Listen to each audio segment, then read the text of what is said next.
আসসালামু আলাইকুম রহমতুল্লাহ বারকাতুহু। প্রিয় দর্শক, আমি আপনাদের সাথে আছি হাফিজ মোহাম্মদ ইব্রাহিম ইটালি থেকে। আপনারা দেখতে পাচ্ছেন বাংলাদেশে ছাত্রদের উপর, জনতার উপরে যে বর্তমান সরকার বর্বর গণহত্যা চালাচ্ছে। রাতের অন্ধকারে লাইট বন্ধ করে দেওয়া হয়েছে, সড়ক যোগাযোগ, বিমান যোগাযোগ সমস্ত কিছু বন্ধ। আপনারা দেখতে পাচ্ছেন যে আজকের এই আন্দোলন, আজকের এই প্রতিবাদ শুধু বাংলাদেশে নেই, সারা বিশ্ব ছড়িয়ে গেছে।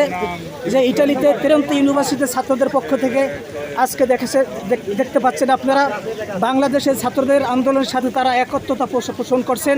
এবং আমরা এখান থেকে এই গণহত্যার প্রতিবাদ এবং আমরা নিন্দা প্রকাশ করছি।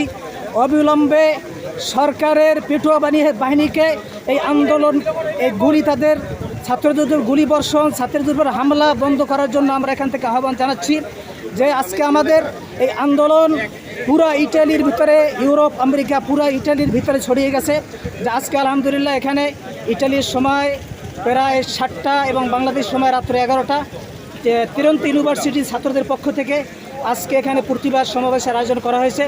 আমরা এখানে বাংলাদেশিরাও এই আন্দোলনে একত্রতা পোষণ করছি এবং সকলের প্রতি অনুরোধ থাকবে, বিশেষ করে ইটালির সকল ইমাম সাহেবদের প্রতি আমার অনুরোধ থাকবে যে আমি আজকে সকালেই সকলের কাছে এই মেসেজ পৌঁছে দিয়েছি যে আপনারা যে যেখানেই আছেন প্রত্যেকের নিজ নিজ অবস্থান থেকে যে এই আন্দোলনের সাথে আপনারা শরিক হন।